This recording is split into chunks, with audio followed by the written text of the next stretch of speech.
할렐루야. 아, 어느덧 여름이 지나가고 우리 성서신학 2학기 개강이 시작되었습니다. 우리 성서신학 2학기에는 나는 왜 믿는가라는 이 책으로 공부를 진행하게 됩니다.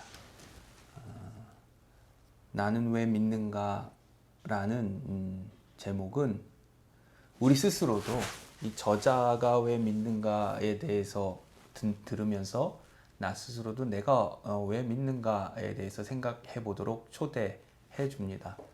아무쪼록 우리가 한강 이번 학기 한 단락 읽어가면서 우리 믿음을 돌아보고 우리 신앙의 교리들이 담고 있는 그 의미를 좀 더 깊이 알아갈 수 있는 그런 기회가 되었으면 좋겠습니다. 잠깐 기도하겠습니다. 사랑과 긍휼이 많으신 하나님 고맙습니다. 저희에게 새로운 계절을 맞이하게 하시고 우리 2학기가 되어 새로운 책으로 함께 공부하고 생각하고 또 삶을 의견을 나누는 그런 귀한 공부의 자리로 불러주시니 고맙습니다. 우리가 2학기에는 우리의 믿음, 우리의 신앙, 우리가 믿고 고백하는 그리스도인의 삶을 생각하려 합니다. 하나님께서 도와주시어서 우리 김영봉 목사님이 쓰신 책을 가지고 함께 공부할 때에 큰 신앙에 도움이 되는 그런 날들이 기회가 되도록 도와주옵소서. 우리 모인 학생들 가운데도 은혜로 더하여 주시고 이 책을 읽을 때마다 성령께서 도와주시어서 잘 이해되고 잘 기억되고 또 잘 활용할 수 있는 그런 믿음의 일들이 있도록 도와주옵소서. 하나님께서 도와주시기를 소망하며 예수님 이름으로 기도드립니다. 아멘. 네, 1장 나는 왜 믿는가 소제목으로는 목사의 고백 이렇게 되어 있습니다. 목사가 나는 왜 믿는가라는 주제로 이야기하려 할 때 이런 갖게 되는 어려움에 대해서 두 가지를 말씀합니다. 하나는 목사가 믿는 게 당연하지 이렇게 생각하는 사람들이 있다는 거죠. 그러면서 이어령 선생 같은 분을 언급하는데 이어령 선생님 같은 분 정도는 돼야지 목사가 믿는 거 당연한 거 아니야? 뭐 이렇게 이제 생각한다는 거죠. 거기에서 이어령 선생님의 글 중에 지성에서 영성으로라는 책이 언급되고 있는데 제 책으로 25쪽 위에서 네 번째 줄에 보면 이어령 선생이 이런 말씀합니다. 당신이라면 원네스가 되고 임파테이션이 되어서 이런 말이 있죠. 이게 아마도 한글로 번역하기가 어려워서 이렇게 영어로 직접 쓰셨겠다 이렇게 생각합니다. 원네스라는 건 하나 되다, 합일되다, 뭐 이렇게 가득 충만하게 하나로 연합해내다, 뭐 이런 뜻입니다. 그러니까 당신이라면 원네스 이렇게 연합하게 하고 하나 되게 하고 합일되게 하는 그런 분이시니까 이 세계 삼라만상을 이렇게 다 붙잡고 계시는 그런 존재의 근원이랄까 원인이랄까 뭐 그런 분이시니까 이런 뜻이고 impartation 이것은 이제 전이해주다 전달해주다 그러니까 하나님의 것을 내게 좀 알게 해주고 전달해주고 넘겨주어서 그래서 내가 지금 혼자 이게 떨어진 존재 고독한 존재 단절된 존재가 아님을 좀 알게 해다오. 나는 지금 너무나 외롭고 고독한데 하나님이 나와 함께 하시고 하나님이 나를 이렇게 붙잡고 계시는 원네스 되시는 그런 거고 하나님의 은혜, 뜻, 능력 이런 것이 전이 되어서 내게 이렇게 포도나무 가지에게 영양분을 주듯이 그렇게 전이 임파테이션 해서 이런 외로움을 좀 극복할 수 있도록 도와달라 하는 그런 의미입니다. 그런데 이 원네스라는 말과 임파테이션이라는 말은 좀 어려운 말이기는 합니다. 그리고 또 하나의 어려운 것은 목사가 설교하는 사람이니까 복음을 말하는 사람이니까 26쪽을 보면 목사가 설교하는 거, 이 진정성, 목사가 나는 믿는다라고 말하는 게 진정성을 갖기 어렵다. 그런 한계가 있다 하면서도 그럼에도 불구하고 나는 김영복 목사님은 난 내가 왜 믿는가에 관해서 설명하는 것이 신앙을 갖는 우리 동료 신앙인들에게 도움을 줄 수 있을 것이라 이렇게 말씀합니다. 그러면서 내가 목사이고 또 어려서부터 신앙을 갖고 모태신앙이라고 불리는 것으로 신앙을 이렇게 전수받아서 자랐지만 결코 믿음을 갖는 것은 당연하지 않았다 이렇게 이야기합니다. 그러니까 누구에게나 믿음은 결코 당연하지 않다라는 거죠. 기독교인이 되는 거, 교회에 나가는 건 어쩌면 당연한 것일 수 있었어요. 왜냐하면 저의 어머니 아버지가 그리스도인이었으니까 어려서 교회에 나가게 되는 건 어찌 보면 당연한 일이었지만, 그러나 그 안에서 기독교 신앙을 갖게 되는 것, 그리스도인으로 살아가게 되는 거, 이거 결코 당연한 것 아니라는 거예요. 믿음은 은혜로 우리에게 주어지는 것입니다. 저는 이렇게 어르신들 중에 아무런 의심이나 회의 없이 그저 믿는 분들이 있습니다. 목사님이 말씀하시거나 성경에 써 있거나 뭐 이런 것에 대해서 의심이나 회의가 전혀 없이 그냥 맹목적으로 믿는 그런 분들 계시는데 저는 그런 분들이 너무 부럽습니다. 저도 그렇게 순전한 믿음 갖고 싶어요. 그런데 이렇게 의심이 되고 회의가 들고 이런 때가 있단 말이죠. 사람에 따라서 잘 믿는 사람이 있기도 하고 의심이나 회의를 더 많이 하는 사람이 있기도 한데, 그렇기 때문에 이 믿음을 갖는다는 건 은혜입니다. 선물이에요. 그리고 남들보다 내가 더 기독교 신앙에 의심 없이 잘 믿게 됐다는 건 정말 하나님의 큰 사랑이라 저는 그렇게 생각합니다.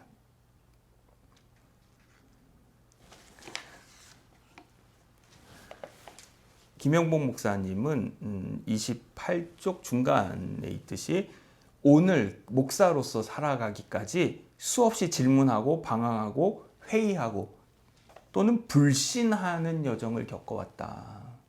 이렇게 말씀합니다. 김영복 목사님은 감리교에서 아주 존경받는 목사님이십니다.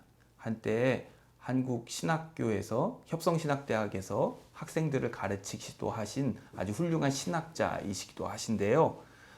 이런 분들에게도 신앙이 당연하지 않다는 거죠. 질문하고 방황하고 때로는 불신, 믿지 못함, 그런 일들이 있었다는 거죠. 그러니까 평범한 우리 같은 사람이 하나님에 대해서 실망하고 회의하고 낙심하고 불신하고 이런 것들이 결코 뭐라 그럴까? 그럴 수 있다는 거예요. 그럴 수 있다는 거예요. 그게 그 자체로 죄가 되거나 그 자체로 징계를 받거나 그런 것이 아니라 그런 우리의 한계인 거죠. 불신하게 되고 회의하게 되고 낙심하게 되고. 그런데 그런 한계를 넘어서면서 우리는 더 깊은 신앙의 자리로 들어서게 됩니다. 그러니까 못 믿겠다 하는 거, 그거 너무 이게 자책하지 않으셔도 됩니다. 나는 믿음이 없나? 나는 왜 이 모양이지? 나는 왜 못 믿겠지? 난 너무 형편없는가? 하나님 앞에서 나 이거 못 믿으니 너무 죄인인 거 아닌가? 이런 자책 같은 거 할 필요 없다는 말씀입니다. 그런 회의나 의심이나 불신, 방황 이런 것들은 우리 인생이 가진 한계이고 그것을 넘어서 더 깊은 곳으로 나아가게 하는데 성부, 성자, 성령 하나님께서 그걸 도와주십니다. 우리가 마음을 다해, 뜻을 다해, 소원을 그쪽에 두면 하나님이 붙잡아 주시고 극복하고 믿어지게 도와주십니다. 그러니까 우리가 못 믿겠다는 것을 스스로 재책하기보다는 자꾸 기도하고 이해하려고 노력하고 무슨 뜻일까 생각하고 어떻게 해야 할까를 궁리하고 기도하는 것, 이런 일들이 더 중요합니다. 그럼 일련의 그런 과정을 통해서 단단해지고 깊어지고 그렇게 됩니다. 이런 말씀을 하시네요. 저는 목사여서 믿는 사람이 아니라 믿기에 목사가 된 사람이라. 그러니까 덮어놓고 그냥 나 안 믿지만 믿을 수 없지만 얘기하는 분들이 있어요. 장로인데, 권사인데, 집사인데, 목사인데, 목사가 어떻게 그렇게 얘기할 수 있어? 장로가 어떻게 그렇게 얘기할 수 있어? 뭐 이런 거 있어요. 옛날에 어느 교회에서 이제 성경 공부 시간이었답니다. 목사님이 천국에 대해서 막 이렇게 이제 얘기하시는데, 장로님 한 분이 계속 이렇게 표정이 안 좋대요. 그래서 목사님이 장로님 왜 그러세요? 이렇게 물었다는 거죠. 그랬더니 장로님 하시는 말씀이 난 도저히 믿을 수가 없다고. 도대체 어떻게 죽고 나서의 일을 믿을 수 있겠냐고 이렇게 얘기하시는 거예요. 목사님이 크게 역정을 내셨다는 거죠. 아니 장로님이 평신도들 다 있는 성경 공부 시간에 그렇게 말하면 어떡하냐. 근데 그렇게 말하면 어떡하긴요. 그게 사실인 걸 어떡하겠습니까? 그러니까 우리는 덮어놓고 장로니까 장로답게 말하고 집사니까 권사니까 목사니까 뭐 그렇게 말하는 그런 경향이 있는데 사실 그게 힘이 듭니다.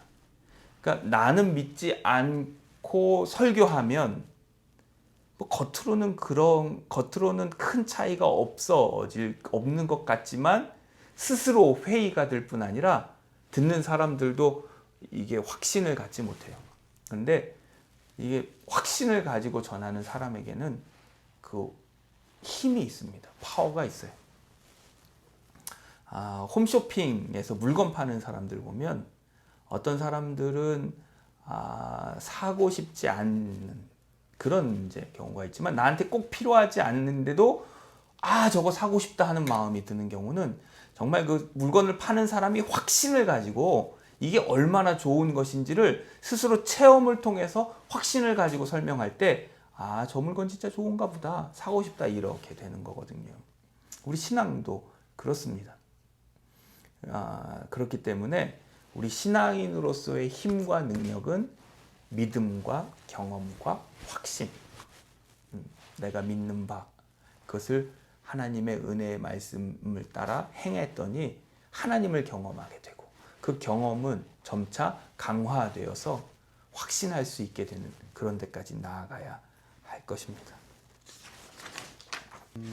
우리가 신앙의 길에서 성경을 읽게 되거나 교회 교리에 대해서 믿지 못하겠는 거, 이해하기 어렵겠는 거, 평생을 신앙생활해도 이거는 좀 납득하기 어렵다 하는 일들을 만났을 때 목사님은 믿어지지 않아도 혹은 이해되지 않아도 2000년의 교회의 역사 동안 믿어오고 가르쳐온 것이라면 충분한 그 이유가 있을 것이라 그렇게 인정해서 이해하려 하고 납득하려 하는 그런 노력을 지금도 기울이고 있다 이렇게 말씀합니다.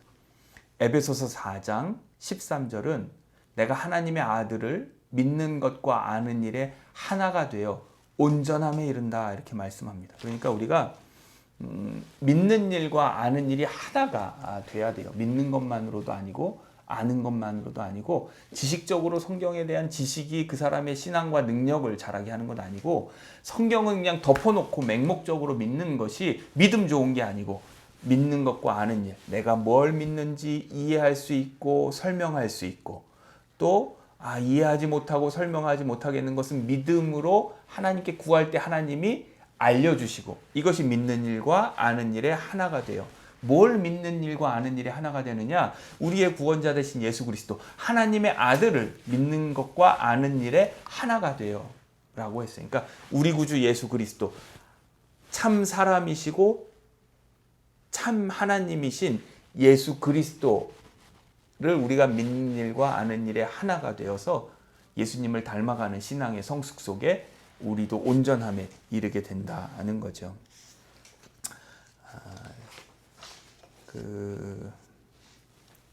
믿는 것과 아는 일, 이해하는 것과 믿는 일은 서로 뗄래야 뗄 수 없는 그런 신앙의 여정입니다. 수레의 양바퀴 같아요. 하나만으로는 결코 앞으로 달려갈 수가 없어요. 하나 믿는 것과 아는 일이 바퀴가 하나만 없어도 이렇게 기울어 넘어질 수밖에 없죠. 이게 양쪽을 잘 지탱해줘야 이게 끝까지 달려갈 수 있으니까. 배우는 일, 또 그것을 이해하려고 노력하는 일과 또 믿는 일, 하나님의 뜻을 분별하려는 일, 이런 것들이 동시에 이루어져야 한다. 그러면서 저자는 믿음을 가지고 있는 이유의 두 가지를 설명하고 있는데 32쪽에 첫 번째가 하나님 체험이라 말합니다. 우리는 보통 두 가지 방식으로 신의 존재에 대한 태도를 정한다. 하나는 논리적인 추론을 통해 신의 존재를 가늠하고 또 다른 하나는 경험을 통해 신의 존재를 가늠한다. 그러니까 하나님이 있다고 생각하는 것이 더 논리적인 생각인가 아니면 없다고 하는 것이 상식적인가. 뭐 이를테면 이런 거예요. 누구도 하나님을 본 사람이 없잖아요. 누구도 하나님을 데려다가 논증할 수 없잖아요. 그런데 모든 사람이 하나님이라는 말을 알아요. 그러면 이 모든 사람이 하나님이라고 말했을 때 무언가 생각하고 이해하고 인지하고 그것에 대한 지식을 가지고 있다면 그러면 하나님이 계실까 안 계실까? 계실 확률이 높을까? 안 계실 확률이 높을까? 뭐 이렇게 논리적인 추론을 따라가는 거예요. 이 세상의 모든 것들은 다 유한하잖아요. 다 아무리 새 것도 망가지고 삭고 썩고 없어져 버립니다. 다 유한한 무상한 거예요. 아무리 좋고 튼튼한 것도 아무리 튼튼한 쇠로 만든 것도 다 녹슬고 아무리 좋은 건물도 100년 지나면 다 사가지고 사람도 늙고 병들어 죽을 수밖에 없어요. 우리가 경험하는 이 세계 내에는 다 유한한 건데 우리 인간의 마음속에 그 머릿속에는 영원이라는 개념이 있어요. 영원한 건 하나도 없는데 영원이라는 개념을 알고 있다고요. 어떻게 알 수 있을까? 영원이라는 것이 없지만 아는 걸까? 아니면 있기 때문에 우리가 알고 있는 걸까? 어느 것이 더 개연성이 높을까? 이걸 따질 때 하나님이 계시니까 사람들이 하나님을 알 수 있는 거고 영원이라는 게 있으니까 사람들이 영원을 쫓아갈 수 있는 거지. 이런 식으로 논리적인 추론을 통해서 방향을 전하는 것과 어느 순간 이제 하나님을 이렇게 경험하게 되는 일들이 있는 거죠. 초자연적인 방법이라든지 혹은 자기만 알 수 있는 방법으로 하나님을 경험하게 되는 때는 이런 두 가지 방식으로 사람들은 태도를 정하는데 저자는 하나님에 대한 경험, 체험, 후에는 뭐 하나님의 옷자락 뭐 이런 이제 비유를 쓰기는 하는데 그래서 하나님에 대한 경험이 자기가 믿음을 갖도록 하는 그런 이유 중에 하나다 이렇게 설명하고 있습니다. 한 20년 전부터 무신론적인 운동이 유럽, 특별히 영국을 중심으로 있습니다. 그래서 신은 없다 이런 이제 광고를 2층 버스, 영국의 2층 버스에 게재하는 그런 일들도 있었어요. 여기 보면 32쪽에 리차드 도킨슨이라는 사람의 만들어진 신이라는 책이 언급되는데 바로 이겁니다. 여기 보면 신은 과연 인간을 창조했는가? 만들어진 신. 이게 제목이 의미하는 바가 사람이 신을 만들었다니 사람의 상상 속에 신을 이렇게 만들었지 실제하지 않는다 이런 이제 관념인 거죠. 버트란트 러셀의 나는 왜 기독교인이 아닌가라는 책은 이 책인데 사실 저는 이 두 권의 책을 읽어보면서 그렇게 설득되지 않았어요. 그러니까 제가 짧게 공부하고 신앙생활 해온 것만으로도 이분들이 제기하고 있는 문제들의 그 논리적인 빈약함 이것을 다 이렇게 논증할 수 있는 그러니까 설명할 수 있는 그런 것들이었어요. 그래서 학교 다닐 때는 이런 주제들을 가지고 페이퍼를 쓰기도 했는데 어쨌든 이렇게 뭐 많은 사람들이 추종하고 좋아하고 회자되는 사람들의 이야기니까 그럴듯한가 혹한가 뭐 이런 뭐 박사들이고 뭐 이름 있는 유수의 대학들의 교수들이고 그래서 뭐 대단한 사람 같지만 사실 꼼꼼히 읽어보면 그렇게 논리적인 정합성을 완전히 갖추고 있지도 않습니다. 근데 요즘은 좀 뜸한 것 같아요. 이 사람들의 무신론적인 주장이. 하지만 이런 것들에 있어서 논리적인 것과 이 논리적인 것의 논리적인 설명보다는 이 경험과 체험이 더 분명하고 이렇게 더 강렬합니다. 그렇기 때문에 우리는 논리적으로 이해가 되지 않는다라는 것보다 이 체험과 경험을 통한 확신을 가질 수 있도록 그렇게 해야 될 거예요. 코로나로 인해서 해외여행이 이렇게 여행을 잘 못하게 되잖아요. 그러다 보니까 TV에서 이렇게 여행지들을 비춰주는 그런 프로그램이 있어요. 그런데 그 여행지에 뭐가 있고 뭘 보느냐, TV로 보는 것도 똑같지만 이게 체험하는 강도가 다르잖아요. 그러니까 하나님이 어떤 분이신지 알고 배우는 것, 이것도 중요하지만 그것을 직접 경험하고 체험하는 것이 더 중요하다는 거죠. 사탕은 어떻게 생겼는지를 배우는 것도 중요하지만 그것을 직접 먹어보고 맛을 보는 것, 이게 더 중요하듯이 우리 신앙의 삶에 있어서도 체험하는 것이 우리 믿음의 강도를 더해주는데 도움이 된다 할 수 있습니다. 그래서 35쪽 중간에 보면 신에 대한 자신의 믿음을 확인하는 일에서 논리적이고 합리적인 의심과 질문도 중요하지만 체험도 중요하다, 이런 이야기를 합니다. 사람도 직접 만나보고 경험해 보는 것이 중요하듯이 하나님에 관해서도 그렇다는 거죠. 그러면서 이제 36조 위쪽에 보면 하나님 경험을 신의 옷자락을 만져본다, 경험한다, 이런 이야기로 합니다. 그러면서 이제 37쪽에 가면 하나님의 옷자락이라는 소제목을 가지고 하나님의 옷자락을 만지는 정도에 만족할 수밖에 없는 것. 그러니까 신 경험이, 하나님 경험이 단편적일 수밖에 없는 것. 그것은 하나님은 절대적 차원에 계신 분이기 때문에 우리 인생이 경험할 수 있는 이 오감으로 경험하는 그 경험의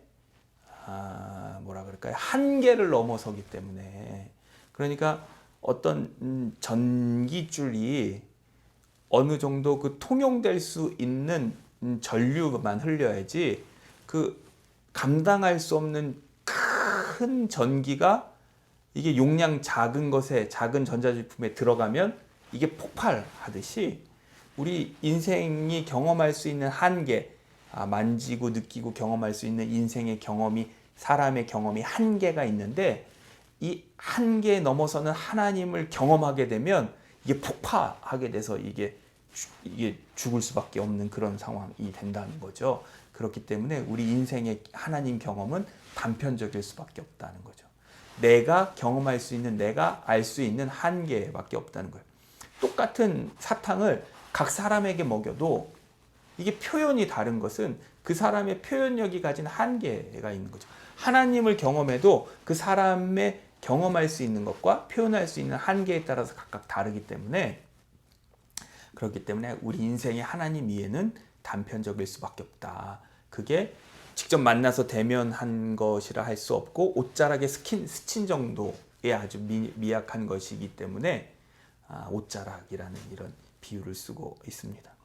그러니까 하나님 경험이 단편적인 것은 우리 인생이 너무나 유한하고 작기 때문에 그렇다. 하지만 우리 작고 유한한 인생들이 단편적인 하나님의 경험을 가지고 교회에 모여서 우리가 지금 이렇게 성경 공부로 분반으로 모이듯이 자기 경험들을 나눌 때에는 이 단편적인 경험들이 모여서 더 큰 경험을 만들고 전통을 만들고 우리의 하나님에 대한 이해를 깊게 한다. 그러니까 혼자 하는 것보다는 함께 어우러져서 같이 하는 것이 얼마나 더 중요하고 귀한 것인지를 우리가 알 수 있습니다. 저는 그래서 이 옷자락 경험, 이것을 제가 예화로 많이 쓰는 것은, 우리가 하나님을 이해하려는 것은 이 바가지로 바가지로 바닷물을 셈하려는 노력과 같다. 거대한 바다를 이게 몇 바가지 물이나 되나 이렇게 셈할 수는 없지만, 하지만 우리가 그 바닷물을 떠서 셈하면서 바다를 경험할 수 있듯이 우리는 하나님을 경험하고 알아갈 수 있다는 거예요.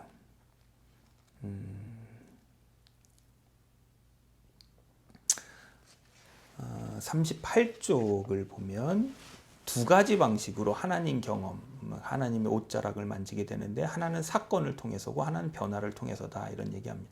사건은 어떤 이제 설명하기 어려운 초자연적인 일들, 나한테 일어나거나 내 주변에 일어났던 일들을 통해서 하나님을 경험하게 되는 일이고요.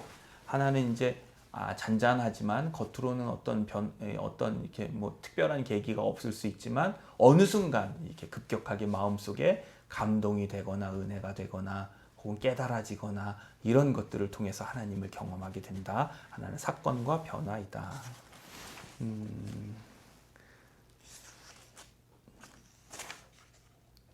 물론 변화에도 42쪽에 변화의 두 가지가 있는데, 내가 만들어가는 변화가 있지만 노력해서 안 되는 변화가 있는데, 우리는 내가 노력해서 안 되는 그런 변화들도 하나님의 옷자락의 스침으로, 하나님 경험이 반복됨으로 우리는 인성이나 이런 것들이 변할 수 있다는 거죠. 그러니까 특별히 인간은 누구나 자기중심적인데, 그것이 하나님을 사랑하고 이웃을 사랑하는 일로 이렇게 바뀌어가는 거, 이것은 하나님의 도우심 아니고는 감당할 수 없다. 특별히 이제 사도 바울의 예를 들면서 43쪽 위쪽에 보면, 바울은 존경받는 율법학자로서 편안히 살 수 있었던 사람인데 하나님을 만나고 나서 나머지 생애를 고난 중에 지냈고 결국 참수형으로 인생을 마쳤다. 그런 변화, 이기적인 것에서 이타적인 것, 하나님을 위한 삶으로 변화되는 것, 이게 이제 하나님을 만남으로 생기는 변화라, 이렇게 설명하고 있습니다.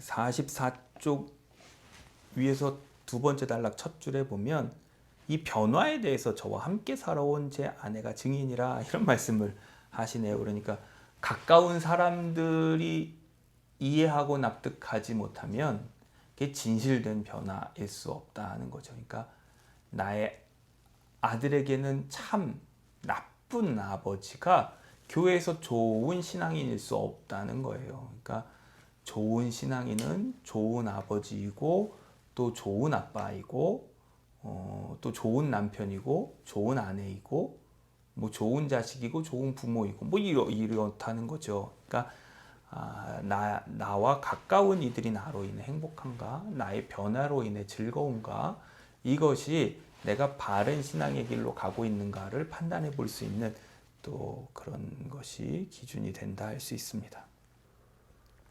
두 번째 믿음을 갖는 이유, 첫 번째가 하나님 경험이었고 두 번째는 이 부활이라는 걸 제시하고 있습니다. 예수님의 부활, 이 부활을 믿기 때문에, 본인은 부활을 믿기 때문에 믿음을 가지고 있다. 부활.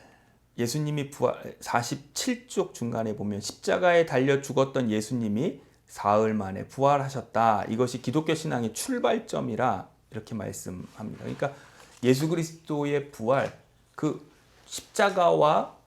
십자가의 죽으심과 부활을 믿음으로 내가 주님의 십자가에 참여하고 영광의 자리에도 참여하는, 고난에 동참하고 부활의 영광에 참여하는 것이 믿음으로 주님과 함께하는 운명 공동체가 되는 것, 원네스 되는 것이 우리 이 신앙의 기초라, 이렇게 할 때에 이 부활을 믿을 수 있는가? 그러니까 우리 기독교 신앙인 중에서도, 교회 다니는 사람들 중에서도 집사, 권사, 장로의 직분을 혹은 목사일지라도 이 부활이라는 거, 이거 어떻게 믿을 수 있냐, 이러는 분들이 계십니다. 부활을 믿지 않아도 나는 기독교인이다, 이렇게 말하시는 분들이 있어요. 예수님이 사신 것처럼 하나님을 믿고 예수님이 가졌던 그 신앙을 가지고 그렇게 이제 악에 대해 저항하면서 살아가는 뭐 그런 이제 방식. 예수님을 우리 인생의 뛰어난 모범 정도로 이렇게 생각하는 그런 류의 신앙 풍조가 분명히 있습니다. 하지만 오늘 저자도 그렇고 저도 그렇고 예수 그리스도의 부활 사건은 결코 우리 참된 신앙인이 되는 데에 있어서 빼놓을 수 없는 것이에요. 그러니까 예수님의 부활을 믿지 않고 알지 않고 어떻게 내가 부활과 영생을 할 수 있을 거라 소망하겠습니까? 그런데 이 부활에 대해서 믿지 않는 사람들 세 가지 정도의 학설을 얘기하는데, 하나는 실신가설, 이게 이제 50쪽에 보면 있는데, 실신가설, 그러니까 실제로 십자가에 죽었던 것이 아니라 잠깐 죽은 척 했다가 사실은 죽지 않고 살아 있었다. 이 부활은 이 실신했던 거지 진짜로 죽었다가 산 것이 아니다라는 이제 가설이 있고, 두 번째는 절도 가설. 그러니까 죽으신 예수님의 시신을 훔쳐가서 감춰놓고 살아났다 이렇게 이제 거짓말했다는 거고, 세 번째 환각 가설을 얘기하는데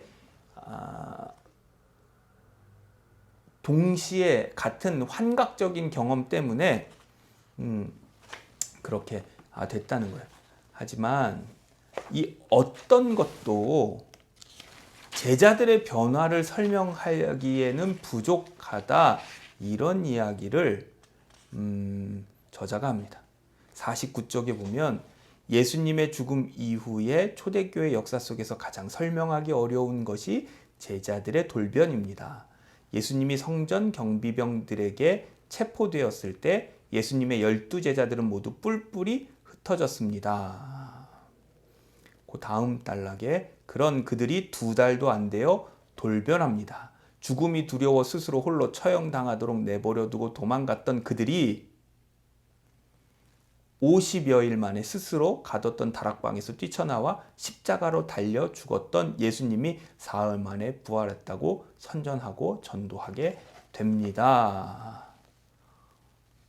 마치 죽는 것은 아무것도 아닌 것처럼 생각하는 것처럼 보입니다. 죽는 것에 대해 두려워하지 않게 된다. 어떻게 제자들이 그렇게 할 수 있었을까? 예수님의 부활을 경험한 거죠. 예수님의 부활을 경험한 거예요. 부활하신 예수님을 만난 거예요. 이 세상의 죽음이 전부가 아니라 우리에게는 하나님의 생명, 영원한 생명이 그 속에 있음을 안 거예요. 그렇지 않고는 이렇게 변화될 수 없다. 제자들의 변화가 예수님의 부활의 가장 큰 증거다. 저도 그렇게 생각합니다. 어떤 것으로도 이 제자들의 변화를 설명할 수가 없어요. 그리고 제자들의 변화에서만 그쳐서는 안 되고, 그것이 오늘 내가 경험하는 일이 되어야 해요. 예수님의 부활은 꼭 죽을 것 같은 것에서 살아나는, 소생하는 그런 경험들이 쌓이면 우리는 아직은 육에 살고 있지만 영원한 하나님의 나라, 영원한 생명, 하나님 안에서 살아가는 영원한 생명을 확신할 수 있게 되는 거죠. 그러니까 뭐 실신했다, 훔쳐갔다, 환각 이렇게 착각한 거라, 뭐 이런 것으로는 초대교회를 통해서 전해주고 있는, 사도행전을 통해서 전해주고 있는 초대교회 전승과 제자들의 전승을 도무지 설명할 수 없다는 거죠.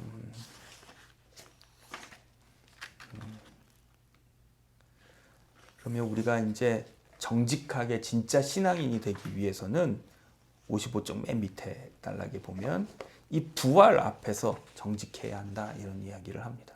부활. 이 부활 앞에서 정직해야 된다. 인생이 죽음에 알 수가 없는데, 죽음을 경험할 수도 없고 죽음을 경험했던 사람을 만날 수도 없는데 어떻게 죽음 이후에 부활과 영생을 알 수 있는가? 이건 설명도 불가능한 건데, 그랬을 때 어떤 선택을 하느냐? 우리가 정직하게 선택할 상황이 놓였다는 거죠. 저자는 이런 얘기를 합니다. 56쪽 두 번째 단락. 위에서 7번째 줄 56쪽. 당신은 어느 쪽을 택하겠습니까? 저는 후자를 선택하는 것이 가장 정직한 선택이라고 믿습니다. 비록 부활 사건이 우리의 합리성과 우리가 아는 과학 지식에 부합하지 않지만 엄연히 일어난 일을 부정하는 것은 더욱더 비논리적이고 비합리적이라고 생각합니다. 부활 사건이 합리성과 과학 지식에 부합하지 않다. 그럼에도 불구하고 믿음으로 저자는 부활을 선택한다 이렇게 얘기하는데, 저는 이 부활 사건이 합리적이고 과학 지식에도 부합하다고 이렇게 믿습니다. 그러니까 죽어서 부패 과정이 진행되고 있던 예수님의 시신이 어떻게 변화되어 불멸 상태로 전환되었는지 설명할 수 없지만, 이렇게 되어 있지만, 아니 고린도전서 15장에 보면 사도 바울이 설명하고 있습니다.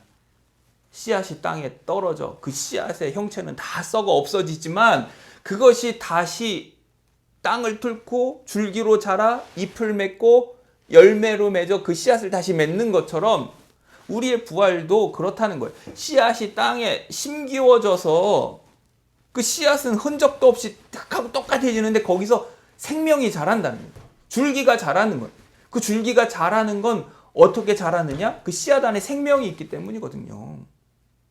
썩지만 그 씨앗의 형태는 흙 속에 썩어져 없어지지만 그 안에서 줄기가 자라는 건 그 씨앗 속에 생명이 있기 때문인데, 우리 심령 속에도 우리도 죽어 묻혀서 썩게 되겠지만 혹은 화장돼서 다 태워져 버리겠지만 그것이 이제 땅에 묻히겠지만, 하나님의 숨결 속에 심기워질 때에 하나님 예수 그리스도로 말미암아 우리 속에는 예수 그리스도의 생명, 하나님의 생명이 이미 있기 때문에 우리 몸이 썩는 거, 망가진 거 두려워할 거 없다는 거예요. 씨앗에서 줄기가 자라고 잎이 자라고 꽃이 피어 열매를 맺는 것처럼 우리 이 세상에서의 삶이 이 육신이 다 흙 속에서 썩어질지라도 그 안에 있는 우리의 믿음으로 말미암아 주신 생명이, 하나님의 생명이 우리로 하여금 영생으로 자라 꽃피고 열매 맺게 해주겠다. 저는 이게 합리적이고 과학 지식에 부합하다. 이미 도처에 겨울이 되면 내내 죽었던 것 같은 땅에서 봄이 되면 그 눈을 뚫고 씨앗이 자라, 싹시 자라, 꽃을 피우는 이런 도처에 있는 것들이 우리 이 부활과 영생을 우리에게 가르쳐주고 있다. 저는 이렇게 믿습니다.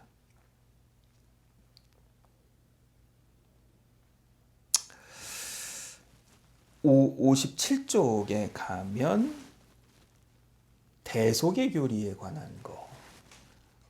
저자는 이 대속 교리를 이해하고 받아들이는데 어려움이 있었다 이렇게 말씀합니다. 이 대속이라는 거 대신 이제 속하는 거잖아요.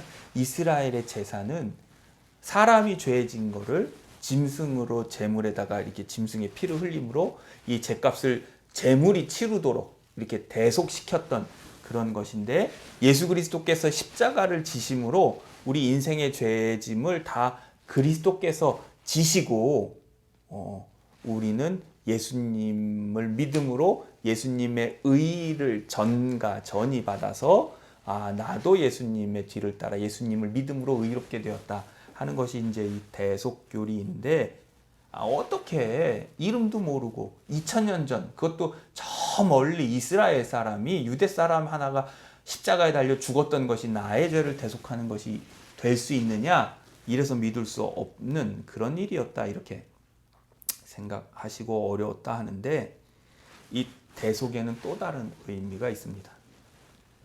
그러니까 나 대신 이게 대신 이렇게 갚아주는, 내가 빚진 걸 예를 들어서 내 친구가 갚아주는 그런 식의 대속도 있지만, 내가 빚진 걸 나와 함께 그것을 극복하도록 돕는 것. 우리 아들이 빚진 걸 아버지가 통째로 갚아주는 대속도 있지만, 아버지가 아들의 자리에 내려가서 아들이 그것을 갚아내도록 이렇게 옆에서 돕고 격려하고 도와주고 이런 방식의 대속도 있습니다. 히브리서 2장 14절로 18절은 이렇게 말씀합니다. 히브리서 2장 14절로 18절 제가 읽어드리면, 자녀들은 혈과 육에 속하였음에 그도 또한 같은 모양으로 혈과 육을 함께 지니심은 죽음을 통하여 죽음의 세력을 잡은 자 곧 마귀를 멸하시며. 그러니까 우리가 육에 속하였고 혈과 육에 속하였기 때문에 하나님이 직접 그렇게 오셨다는 거예요. 인간이 가진 한계, 죄와 죽음의 한계를 우리가 깰 수 있도록 도와주시기 위해서 친히 하나님이 혈과 육 가운데 오셨다는 거예요. 15절에 또 죽기를 무서워함으로 한평생 매어 종로로 타는 모든 자들을 놓아주려 하심이니, 넘어가서 17절에 그러므로 그가 범사의 형제들과 같이 되심이 마땅하도다. 예수님께서 우리 사람과 같이 된 것이 마땅한데, 왜냐하면 하나님의 일에 자비하고 신실한 대제사장이 되어 백성의 죄를 속량하려 하심이라. 그가 시험을 받아 고난을 당하셨은즉 시험 받는 자들을 능히 도우실 수 있느니라.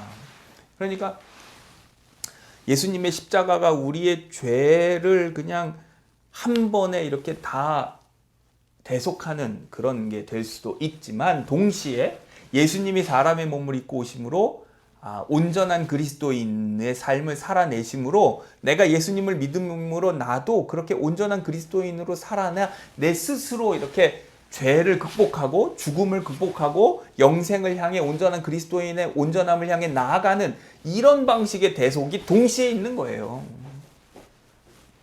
한 번에 끝난 역사적인 일회 사건으로 그 대속 사건이 끝나는 것이 아니라, 영원하신 그리스도는 지금도 나와 함께 하시면서 내가 이기도록, 내가 극복하도록, 내가 자라나도록 돕고 계신 거죠.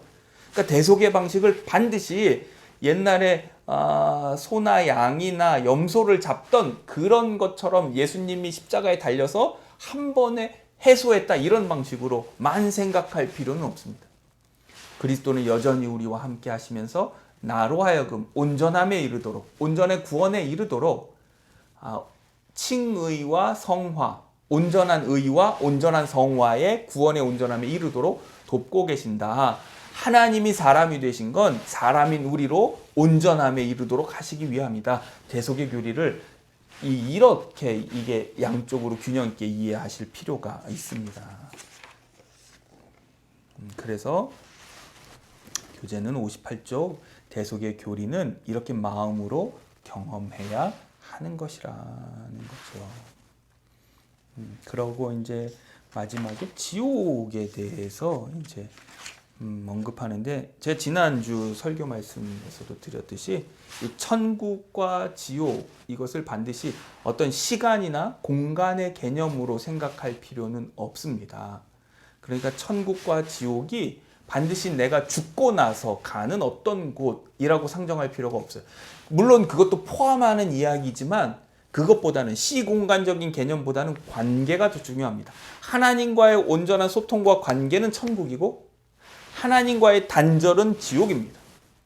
하나님과의 온전한 소통은 우리로 영생이 계속 공급되기 때문에 어떤 형편이든 다시 이렇게 일어나고 자라고 살아날 수 있는 천국의 소망이 우리에게 있는 거예요. 하나님과의 소통은, 믿음은.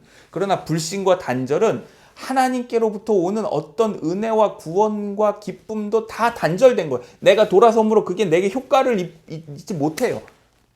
그러므로 그 순간 지옥을 사는 거죠. 하나님의 햇빛이, 하나님의 은혜의 빛이 이렇게 비치는데 내가 하나님을 향해 서 있으면 그 은혜의 빛은 나를 밝게 하고 따뜻하게 하고 기쁘게 해줍니다. 그런데 내가 이렇게 하나님으로부터 등 돌리고 있어. 그러면 하나님은 여전히 우리에게 구원의 은혜를 베풀고 계시지만 그 빛이 나를 통하면서 이게 앞에 그림자가 이렇게 생기죠. 그림자가.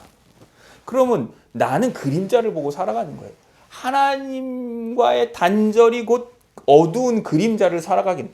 이 하나님의 빛은 여전히 비추고 있지만 나는 그림자 속을 살아갈 수밖에 없는 거죠. 그러니까 이 천국과 지옥에 관해서 반드시 죽음 이후에 있을 어떤 시간과 공간적인 개념으로 생각하기보다는 하나님과의 관계, 하나님과의 온전한 믿음으로 인한 합일, 소통은 천국이고 하나님과의 단절은 지옥이라 이런 방식으로 천국과 지옥은 이해하는 게 좋겠습니다. 네, 이렇게 첫 강을 마치도록 하겠습니다.